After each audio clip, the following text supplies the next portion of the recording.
Yo and hello everybody, Mike here, baseball collector. What's up everybody? I've been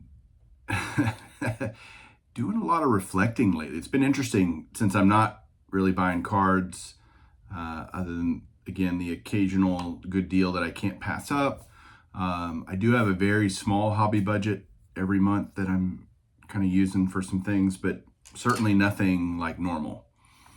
And what it's done is allowed me to really kind of reflect on a lot of things, especially when it comes to YouTube. I have been doing more kind of just looking through the collection, enjoying my collection, doing showcases and stuff. I got a really cool one next week I'm excited to do that I'll do next week. But, it's been fun just enjoying things. And I'm enjoying YouTube. I'm enjoying just watching content and seeing everybody's stuff. And to that end, I have some things, but part of the reflecting is I just looked and I noticed that I've been doing my first video for YouTube came out just over 9 years ago, late January of 2013.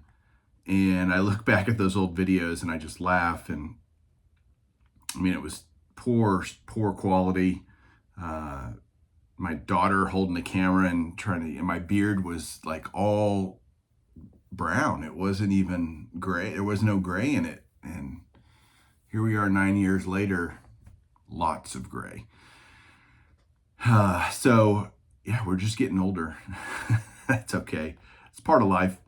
But in the 9 years I've been doing it, I've just met so many great people. And I thought about, God, back in the day, I don't know why anybody would watch me. I mean, I was so terrible. And now a lot of you guys watch me, and I'm so grateful for that. And so it got me thinking. Then it took me down this road. See how my brain works? You're getting a little insight into where I'm going with this and how I got there. But I started thinking about some other channels that I really enjoy, and the fact that I'm taking kind of a hiatus from cards. I'm not certainly doing nearly as much content. I'm still doing Gold Native Cardboard and On the Fly with Mike and Ty over on Bench Clear. But in terms of, a video a day or 3, 4, 5 videos a week, that's just not happening because there's nothing coming in. Although I did get some stuff today that I'm going to show here in a little bit. So you will get to see some cards today. So thinking about when I started and how the heck, why would anybody watch this old fat bald dude talk about cards? And so many of you did. And I think it was because few people started watching and telling others. And that's how this community grows, is basically through word of mouth. The algorithm doesn't help any of us because we're not getting, 50,000 views or whatever. So YouTube is no help whatsoever. So it has to be done very organically and very communally. To that end, I have a few channels that I wanted to talk about and kind of point you to. If I'm on a hiatus, but you like what I do, and you're not seeing as much cool stuff or whatever, and you want to scratch that itch of vintage and just cool cards, I'm going to give you some channels to go check out until I get back to kind of normal content, which should be, a couple months from now. I'm not that far away from achieving what I wanted to achieve personally so that I can, go back to normal card buying. But these channels are awesome. They do very similar stuff. And so I'm going to rattle off a few. I'm going to put links in the description below. If you haven't heard of them, go watch them, check them out. If you like them, subscribe. If you don't, that's fine. No worries. But the first one, these are just in alphabetical order because I was just going through my channel list of channels I'm subscribed to, and it's like, man, why doesn't this person have more people following him? Why doesn't this person, that person? The first one's Baseball Card Trooper. Baseball Card Trooper. That's simple. 54 subs. And I'm like, good grief, this guy shows some great stuff. So Baseball Card Trooper, check out. Chuck Northside Guy. I think a lot of people know who Chuck is, but he still has under 400 subs. He's got 394. And he might have some of the greatest stuff out there. Up there, not in terms of quantity of cards, but certainly quality. His stuff is amazing. Great insight in the hobby, great pre-war and vintage collections. He's just smart dude. And so check out Chuck, Northside guy. Cy Guy 29 does crafts and cards, and just has a great time drinking beer and talking about cards. And I mean, those are two great things. So check out Cy Guy 29. Don's Field of Dream Cards. Don is becoming kind of my doppelganger because he and I collect so similarly. He, of all of these, would probably be the one that I would say is the most like my channel. And Don's getting up there. He's at 370 subs, but he's a guy that I'm like, why doesn't he have 1,000? You know, I don't understand. Again, if you like my stuff, you're going to love Don's stuff. Great dude. Another channel is Chris, Hall of Fame Pullers. And Chris's channel, I love it so much. He's a Rangers fan, so we have a lot in common. He loves Nolan Ryan. He collects Hall of Fame autographs, does TTM to Hall of Famers, trying to collect player runs of their playing days cards, of autographs. I mean, just so much stuff. Opens boxes, does it with his kids, who all, by the way, are named after baseball players. So Chris is great to watch, and he's only at 204 subs. So again, all these I'm just shaking my head going, I don't understand. And, you know, they probably don't think that. I guess when you're doing content, you're just doing it because you like it. But at the same time, you want people to like what you do, I think. I mean, it's affirming. When people watch, that means they like what you do. Or they hate you, in my case, probably a lot. But just want to see if you're going to say something stupid, which I do on a regular. But, you know, we all want to be encouraged. So check these guys out. Jay Stottlemyre 1. Josh, of course, 312 subs. Josh, Babe Ruth, Ty Cobb.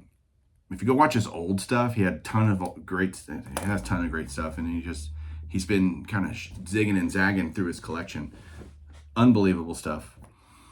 Kevin Jones does Project 2020 and PSA reveals and SGC reveals. I mean, just all kinds of stuff. Kevin, only at 255 subs. Again, baffling to me. 3 more.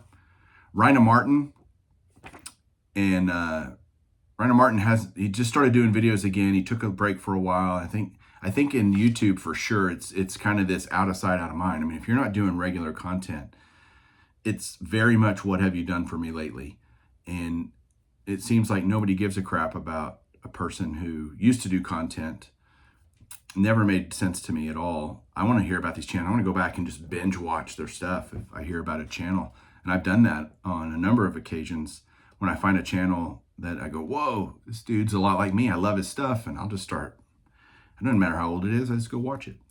Rhina Martin. Unbelievable collection.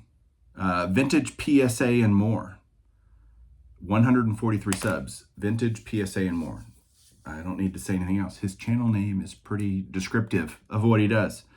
And this next one is too. Vintage Cards 2020, 151 subs. So these are all channels that I've recently found myself, gone back and watched a bunch of their stuff. Hey, if you like mine, you'll like theirs. So there's that. Okay, cards.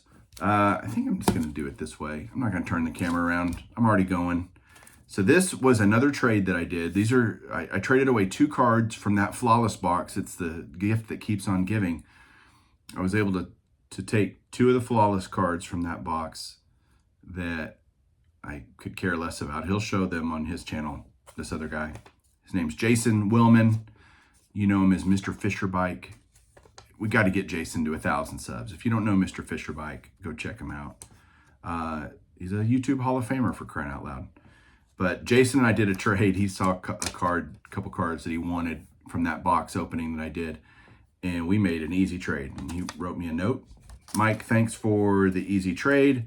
I love it when it happens like that. Enjoy the cards. Go Sox. Your pal Jason. Jason's a big Red Sox fan. And, oops, Nomar Garciaparra, David Ortiz, all that kind of stuff. So he had some cards he wanted to trade.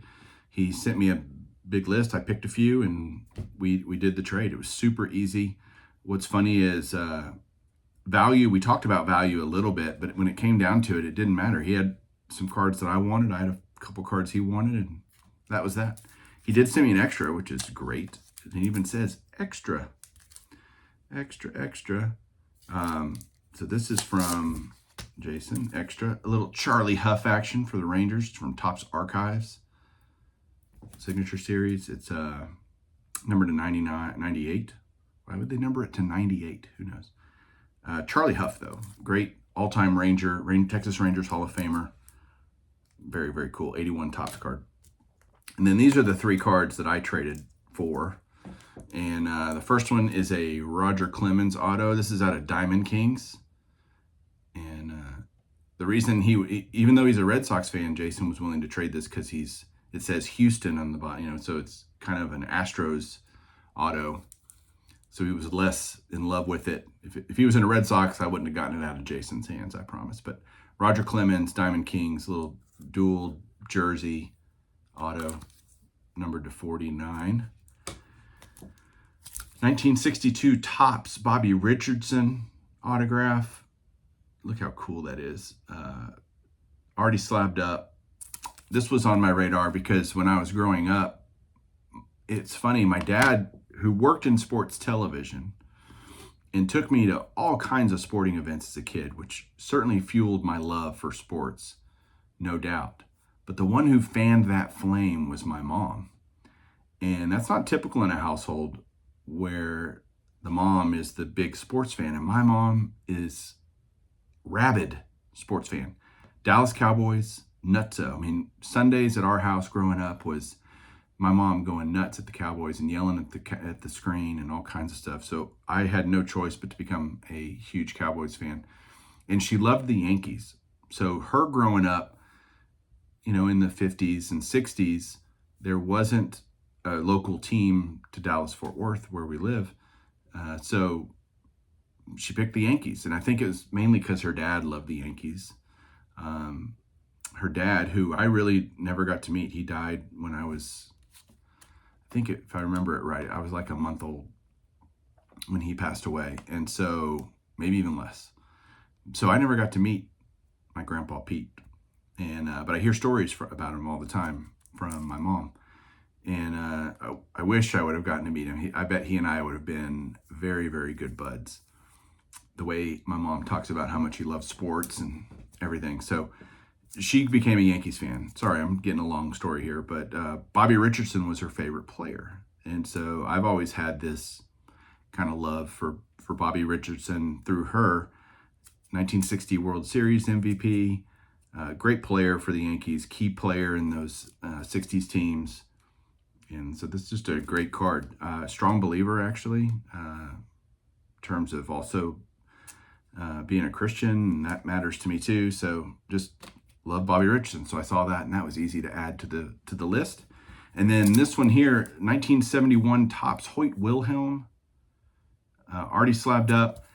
Ironically, I did not have any Hoyt Wilhelm player era autos, playing day card autos. And so I saw that and I was like, heck yeah, I want that. And it's already slabbed and everything. I don't have to send it to Garrett and get it slabbed up. It's ready to go into the collection. So that's just fantastic. So easy trade. It's been great to have cards that I didn't care about that I could turn into cards that I do care about. That's the great thing about trading. I just wish I had more junk that I don't want, but I don't. So don't have much more of that. So that is it for today. Thanks, Jason, again for the trade.